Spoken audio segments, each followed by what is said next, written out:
NANI? Mais putain, bordel de cul de merde. Mais qu'est-ce qu'ils sont. Ils nous ont pondu de la merde. Putain. Bref, jingle.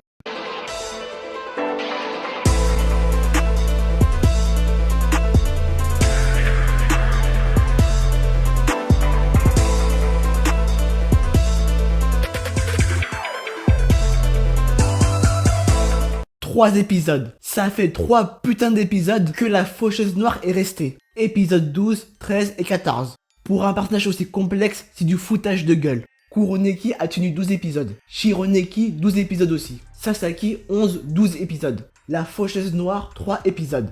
Je sais que dans le manga, il ne reste pas très longtemps. 2 tomes à peine. Mais quand même, vu le rush, je pensais qu'il allait rester au moins 6 épisodes. Mais pas 3. Respectez-lui un peu. C'est quand même le personnage préféré des fans.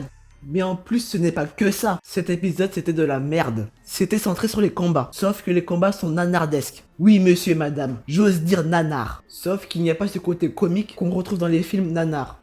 Dans l'épisode 14 de l'arc 2 de Tokyo Ghoul, on a eu le sauvetage de Hinami par la faucheuse noire, le combat de Kirishima contre Harima, le flashback de Yomo. D'ailleurs, ce flashback est mieux fait que les combats qu'on a eu dans cet épisode, alors que le flashback de Yomo, on s'en fout un peu. Le combat entre la faucheuse noire et Furuta, le sauvetage de la faucheuse noire sur Yomo, le combat entre la faucheuse noire et Harima, l'évasion de la chouette, le combat entre le nouveau Kaneki et Harima, le combat entre Furuta et Eto. En fait, non, c'était même pas un combat. Et la conclusion entre Harima et Kaneki. Non mais sans déconner, ils ont filmé quoi chez Pierrot? Mais vous fumez, monsieur. Ce studio a massacré l'œuvre. Franchement, moi, dans l'anime, j'ai une vision de Tokyo Ghoul complètement différente que dans le manga. C'est pas du tout la même chose. Limite, je vois pas du tout la même œuvre. Je vous explique. La psychologie de Kaneki évolue selon le monde où il appartient. Kuroneki, un ancien humain, a découvert le monde des ghouls. Il a découvert ce nouveau monde à travers l'antique. Les forts mangent les plus faibles. Être gentil n'est pas une force mais une faiblesse. C'est pourquoi Shironeki décide d'intégrer le monde des ghouls afin de devenir plus fort pour manger des ghouls pour protéger les personnes qui lui sont chères. Il veut aussi avoir des réponses sur ces questions. Suite à sa défaite face à Harima, en ne réussissant pas à protéger l'antique, Kaneki est devenu amnésique. Sa nouvelle identité est Aize Sasaki, un inspecteur du CCG.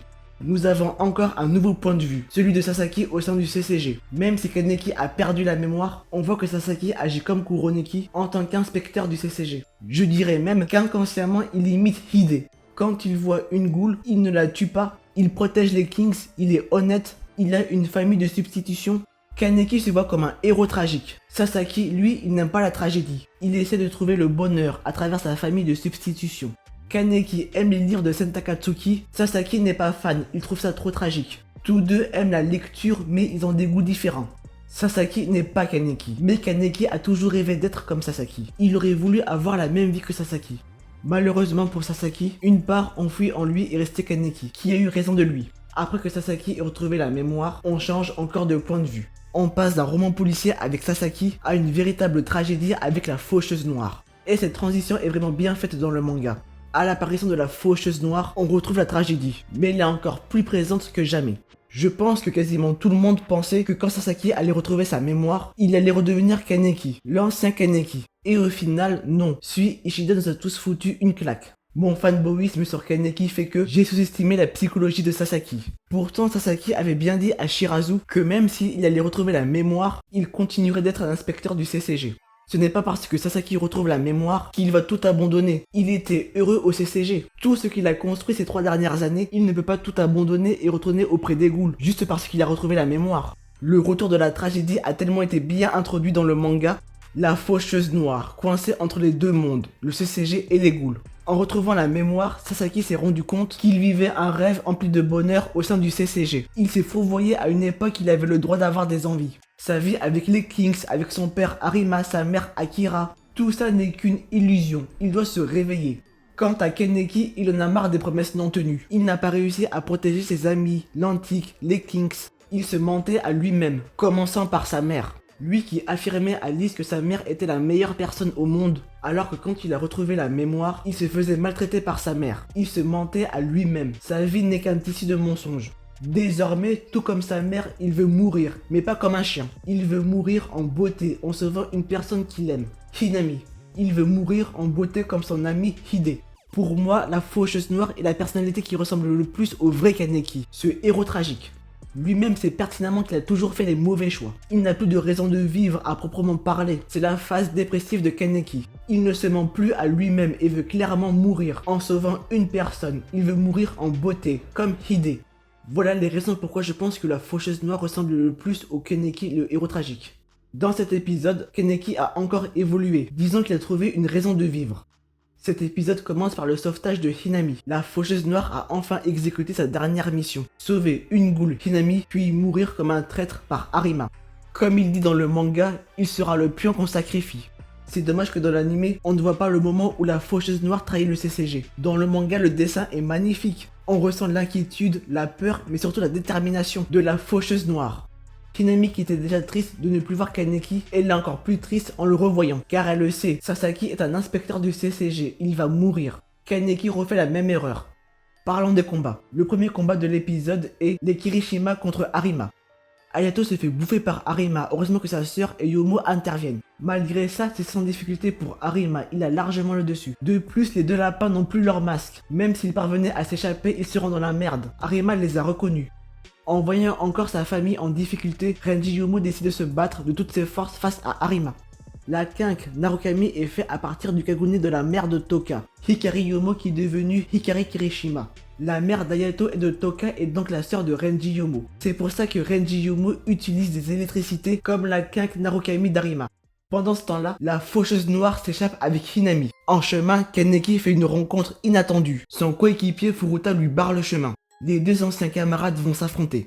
Pour moi, entre Kaneki et Furuta, ce n'était pas un vrai combat. Aucun des deux était allé à fond. C'était juste un face-à-face. C'était bien le seul combat, ou plutôt le seul face-à-face que j'ai aimé dans cet épisode. Déjà, Furuta, il est parfait dans cet épisode. Ils l'ont très bien retranscrit en animé. Dans le manga, ce face-à-face entre Kaneki et Furuta est présenté comme un petit amuse-gueule avant le gros plat. Kaneki vs Arima. Dans ce face-à-face, tout a été respecté. L'humour et l'insolence de Furuta, le sérieux de Kaneki, l'intervention de Hinami, tout a été respecté à un détail près, mais je vais en reparler. Vous savez, même si la Faucheuse Noire avait l'avantage, sans l'intervention de Hinami, Furuta aurait peut-être gagné ce face-à-face et tué Kaneki. Comme je l'ai dit dans la review de l'épisode 13, ce n'est pas pour rien que Furuta est devenu le nouveau coéquipier de Sasaki. Furuta Washu est un membre de l'organisation V. Kaneki est une Ghoul-born, donc il représente une menace pour les V. C'est pour ça que Furuta Washu est son coéquipier et il le surveille. C'est le premier à être sur les lieux pour affronter Kaneki. Sauf qu'à ce moment-là, on ne le sait pas nous. Mais Furuta est extrêmement fort. Après avoir remis sa dent, il allait foutre un coup de pouce sur l'œil de Kaneki. Un peu comme avec Matsumae. Et ça, je pense que Kaneki l'avait pas vu venir. Si Furuta aurait réellement réussi à crever ses yeux, comme avec Matsumae, Kaneki serait mort. Dans le tome 14 de Tokyo Ghoul, Arima a crevé les yeux de Kaneki, ce qui représentait la mort du personnage. Tout à la fin, Sasaki est apparu. Heureusement que Hinami intervient avant que Furuta creve les yeux de Kaneki. Le clown de Kano avait baissé sa garde. Hinami en a profité pour lui foutre un coup de poignard derrière le dos. Mais malgré ça, on voit qu'à la fin Furuta bouge encore. Son côté demi-ghoul lui a sauvé la vie. Dans le manga, à la fin Furuta marque avec son propre sang farceur. Ce qui accentue ce duo comique Kaneki-Furuta. C'est ce détail qu'on ne retrouve pas dans l'anime et qui m'a gêné. Sinon, à part ça, c'était parfait. Sinon, du côté d'Arima, avec ce flashback, on en connaît un peu plus sur la famille Kirishima. La sœur de Yomo, Hikari Kirishima, qui est la mère de Toka et d'Hayato, a été tuée par Arima. Renji Yomo a rejeté la faute sur Arata Kirishima, le père de Toka et d'Hayato. Pour se venger de la mort de sa femme, Arata devient une ghoul cannibale pour devenir plus fort. Cependant, à cause de son cannibalisme, il s'est fait remarquer par le CCG. Il a été tué et réduit en quinque, la quinque Arata. À cause de Renji Yomo, Toka et Hayato ont été séparés de leur père et de leur mère. C'est pourquoi dans ce combat, Renji décide de tout donner face à Arima. Mais malheureusement, c'est loin d'être suffisant. Au moment où il allait se faire tuer par la quinque Narukami qui est sa sœur, Kaneki arrive au bon moment pour le protéger. Alors, le combat les Kirishima vs Arima, je le trouve quelconque. L'animation je le trouve mauvaise, mais c'est compensé par les magnifiques jeux de lumière entre la quinque Narukami d'Arima et le Kagune de Renji Yomo. Je trouve leur attaque électrique magnifique. Aussi le flashback et tout le développement sur Renji Yomo était plutôt bien fait dans cet épisode. Sinon mis à part ça c'était bof bof. De toute façon dans le manga, au même titre que le combat Kaneki vs Furuta, le combat des Kirishima vs Arima était aussi un amuse-gueule. On savait que Arima était largement au-dessus. Je pensais qu'un des Kirishima allait mourir. Heureusement que Kaneki est intervenu au bon moment. Alors, le combat Kaneki vs Arima. Honnêtement, déçu. Même si ça commençait plutôt bien. Le truc c'est que dans le manga, on nous a hypé pour ce moment-là. On a eu une grosse mise en scène pour ce combat. Commençant par la demande d'Eto, puis quand la faucheuse noire a trahi le CCG, on a eu le flashback. Comment Kaneki est devenu Sasaki. Ce flashback extrêmement intéressant entre la relation Kaneki, Sasaki et Arima. Au début, face à Kaneki, Arima le calmait direct, en lui affirmant qu'il a tué tous ses amis lors de la bataille de l'Antique. Mais Kaneki c'est aussi un humain, et en tant qu'humain, Arima l'aide. Quand il voit que Kaneki perd la boule, Arima lui offre des livres. Et c'est à partir de ce moment-là où la relation Sasaki et Arima est née. C'est même Arima qui lui donne son prénom, Haise Sasaki. C'est pour ça que Sasaki considère Arima comme son père. Malheureusement dans l'anime, il n'y a pas ce flashback. Et je trouve ça dommage. Ce flashback est très important, encore plus important que celui de Yomo. Dans l'anime, il nous pond de ce combat parce que va te faire Mais le plus triste dans tout ça, c'est Sasaki. Souvenez-vous dans le tome 1 ou dans l'épisode 2. Sasaki avait déclaré, je cite, « Même si je devais perdre tout contrôle, je sais que vous serez là pour moi, monsieur Arima. » Et c'est exactement ce qui se passe en ce moment. Du point de vue de Sasaki, il est en train de perdre les pédales. Il trahit le CCG, il libère une goule et il combat Arima pour mourir. En quelque sorte, Arima est là pour le sauver encore une fois. Sauf que celle-ci sera la dernière fois. Juste avant le combat, cette conne de Toka, oui, j'ose dire conne, parce que c'est à cause de elle qu'on a eu une fin de merde dans Tokyo Ghoul. Juste avant le combat, Toka dit au revoir à Kaneki, sous-entendu qu'ils vont se revoir après. Ce que Kaneki ne comprend pas, car lui, il veut mourir. Bon, le combat. Au début, ça commence bien. Faut savoir que dans ce combat, les deux protagonistes n'ont pas le même état d'esprit au début du combat et à la fin du combat. Le Kaneki du début du combat n'est pas le même que celui de la fin, et pareil pour Arima. Dans l'anime, le début du combat est plutôt bien fait, même s'ils ont oublié un petit truc. C'est un petit détail qui me gêne, qu'on comprend pourquoi Arima ne parle pas à Kaneki au début. Ce petit détail est un flashback. La faucheuse noire repense à ce que lui a dit Arima. Arima avait dit à Sasaki qu'il ne doit pas parler aux ghouls, il doit les exterminer, tous les tuer. C'est pour ça que Arima ne parle pas à la faucheuse noire au début, car il le voit comme un ennemi, comme une ghoul. C'est ce que ce début de combat sous-entend. Bien sûr, par la suite, comme Kaneki, Arima changera de comportement. Tout comme au tome 14, au début, Arima ne parle pas à Kaneki et l'affronte comme si c'était une ghoul. Quant à la faucheuse noire, il nous dévoile sa stratégie. Et c'est en cela que j'ai bien aimé ce début de combat en animé. Ils ont parfaitement bien respecté le rôle des deux protagonistes. Kaneki a remarqué que Arima a une garde légèrement décalée. C'est là où il va attaquer. Et bim, son erreur lui coûte 2 jambes. La faucheuse noire a sous-estimé l'ange de la mort. En plus, Arima lui dit 645, c'est le nombre de fois que j'aurais pu te tuer. Autrement dit, le nombre de fois que je t'ai épargné. Car oui, à ce moment-là, Arima a changé de comportement. Il ne considère plus Kaneki comme une simple ghoul. Au tome 14, il a commencé à parler avec Kaneki juste après avoir lui crevé un œil. Ici, il lui dit « applique-toi » juste après avoir lui coupé les 2 jambes. Et ça n'a pas été censuré dans l'anime, et ça c'est un truc de ouf. Dans le premier combat au tome 14, Arima a parlé avec Kaneki juste après avoir lui crevé un œil. Et ici au tome 7 de Tokyo Ghoul, Arima parle avec Kaneki juste avant d'essayer de lui crever un œil. Et c'est à ce moment-là où l'anime refait de la m***. Déjà, Arima pointe son Kagune devant l'œil de Kaneki et non entre les 2 yeux. Mais en plus, ce moment-là n'a pas été compris par l'anime. À ce moment-là, Kaneki a remarqué une chose. Il est terrorisé par Arima. Tout se passe dans le regard. Arima pointe son Kagune devant l'œil de Kaneki. Kaneki observe le regard de Arima. L'ange de la mort lui déclare, je cite, « Tu as déjà le regard d'un mort ne pourra pas m'arrêter. » Malgré qu'il voit Arima comme son père, Kaneki est terrifié. À travers ce regard d'Arima, il déclare « Ce n'est pas moi. Ce n'est pas moi qu'il regarde. Celui qu'il regarde, c'est... » en pensant à Toka, Renji et Hayato. À travers le regard d'Arima, Kaneki voit la mort de Kirishima. À ce moment-là, Arima voulut transpercer son œil. Inconsciemment, Kaneki réussit à esquiver son coup. Il se transforme en Kakuja pour gagner encore plus de temps. Il prend Arima très au sérieux. Ce Kakuja dans l'anime est dégueulasse. Dans le manga, on voit vraiment que c'est un Kakuja terrifiant. Dans l'anime, on dirait plus un revêtement, comme Renji Yomo tout à l'heure. Pour ceux qui se demandent pourquoi ce Kakuja a changé de forme, ce n'est plus un scolopendre, c'est parce qu'il a bouffé la chouette, d'où ce bec. De plus, la psychologie de la faucheuse noire et de Shironiki est différente. Bref, le chara-design de ce Kakuja, je ne valide pas. Et puis, pourquoi il a des jambes? Normalement, Arima, il les a découpées. La censure, c'était tellement beau pour être vrai. Face à ce Kakuja, Arima sort sa nouvelle quinque, intitulée Chouette. C'est une quinque de rang SS. Cette quinque vient d'une poche RC qu'il a arrachée à une ghoul quand il avait 19 ans. Il a arraché à la chouette borne Eto Yoshimura. D'un coup, Arima devient très bavard. Avec sa quinque et face à Kaneki Kakuja, il déclare « En avant, Kaneki Ken ». Pendant ce temps-là, Eto réussit à s'évader de sa cellule. C'est la première fois qu'une ghoul réussit à s'évader d'une cellule dans cette prison. Le CCG et les V ont sous-estimé la chouette. L'évasion d'Eto permet aux ghouls de s'échapper. Qui l'aurait cru? Eto aide Kaneki. De plus, elle a des comptes à régler avec Furuta. C'est lui qui a transformé Monsieur Shono en pâté humain. Lors de l'évasion de Eto, nous voyons les V. Ça prouve que le CCG sont en grande difficulté. Les V apparaissent quand le CCG sont dépassés. En voyant Eto, Furuta ne peut pas s'empêcher de faire de la comédie. Oui, parce que Kaneki est la tragédie et Furuta est la comédie. Tous deux sont liés. Alors, le combat entre Eto et Furuta. C'est la chose qui m'a le plus déçu dans cet épisode. Pourquoi? Parce qu'il n'y a pas eu de combat entre Eto et Furuta tout simplement. Tout comme Kaneki, Furuta est une demi-ghoul. Tout comme Kaneki, Furuta a reçu une greffe de la poche RC de Lise. Furuta et Kaneki sont liés.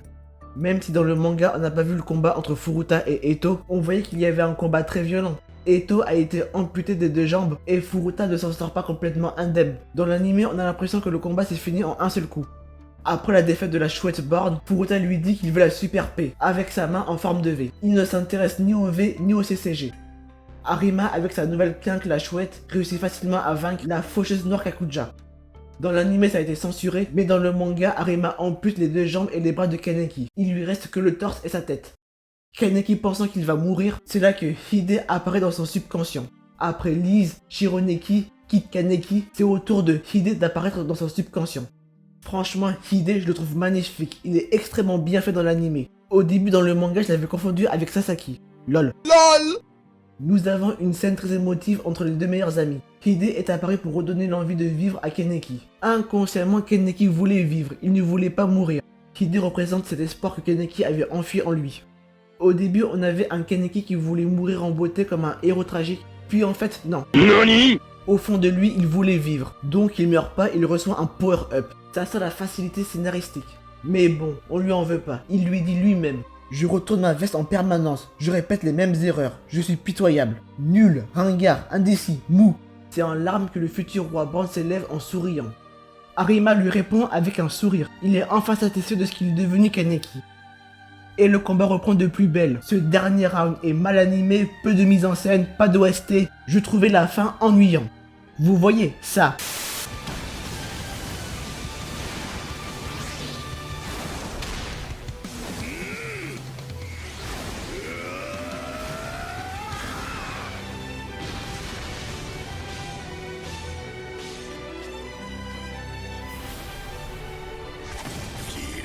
Ça, c'est un beau combat. Il y a tout dedans.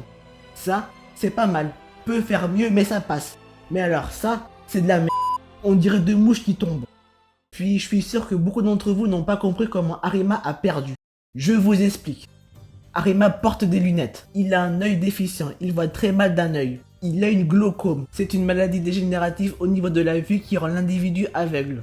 Arima a cette maladie et ne voit quasiment rien d'un œil. C'est pour ça qu'il porte des lunettes. Et c'est pour ça que sa garde est légèrement décalée à gauche. Au début, Kaneki l'a remarqué. Sauf qu'il a fait une erreur. Il a directement attaqué dans son angle mort. Arima a senti le coup venir et il lui a tranché les deux jambes. À la fin, Kaneki a plus rusé et lui a fait une feinte. Dans un premier temps, il a attaqué avec son Kagune. Arima a senti le coup venir et comme tout à l'heure, il réplique en voulant transpercer son œil. Il a porté son coup, sauf qu'à la fin, il s'est rendu compte que ce n'était pas Kaneki, mais une feinte. Arima est surpris. À travers ce laps de temps, Kaneki en profite pour casser la quinque d'Arima. Au final, peut-être que Kaneki n'est pas aussi agile que Arima. À la fin du combat, on voit vraiment que Kaneki est épuisé contrairement à Arima. Donc, sur la durée, je pense pas que Kaneki aurait résisté avec autant d'intensité, mais il a rusé. Il a réussi à créer une stratégie nécessaire pour vaincre Arima, en se focalisant sur son seul défaut, son œil. Franchement, le combat final dans l'anime, c'était de la merde. Aucune mise en scène, rien du tout. Dans le manga, ce que j'ai adoré à la fin, c'est qu'on voit le combat à travers le regard de Arima. On se rend compte d'une chose, c'est très calme. On n'a même pas l'impression que c'est un combat. Puis d'un coup, toujours à travers le regard d'Arima, on voit des petits trucs à côté. Dans la prochaine case, on voit qu'Arima est sur le point de se faire avoir par un piège. On était dans la peau d'Arima, et c'est à partir de ce moment-là où on se rend compte qu'Arima ne voit quasiment plus rien. Après cette attaque, il entend un truc, il riposte, mais il ne voit rien, et c'est là où il se fait avoir. La mise en scène est parfaite dans le manga. Ce que j'ai aimé aussi dans le manga, c'est que la défaite d'Arima se fait en même temps que la défaite d'Eto. Les deux ennemis ont perdu, ils vont laisser place aux deux nouveaux protagonistes, Kaneki et Furuta. On voit vraiment un parallèle entre la défaite d'Arima et la victoire de Furuta. Même avec une canne cassée, Arima, l'ange de la mort, continue le combat. Il n'a jamais cessé de combattre avant la mort de son adversaire, d'où son surnom, l'ange de la mort. Très vite, il s'est rendu compte qu'avec sa canne cassée, il ne pourrait pas gagner le combat. Pour la première fois, l'ange de la mort fait face à un mur. Il doit y avoir un gagnant et un mort. Pendant 18 ans, l'ange de la mort n'a fait que de gagner, en tuant ses adversaires. L'ange de la mort ne pouvant pas gagner ce combat, il décide de se tuer lui-même, tel un père qui se suicide ne pouvant pas tuer son propre fils. La faucheuse noire. Si vous avez aimé cette vidéo, n'hésitez pas à la liker, à commenter, à partager et surtout à vous abonner. Sur ce, je vous dis à plus tard pour la review du nouvel épisode qui sortira la semaine prochaine. Bye.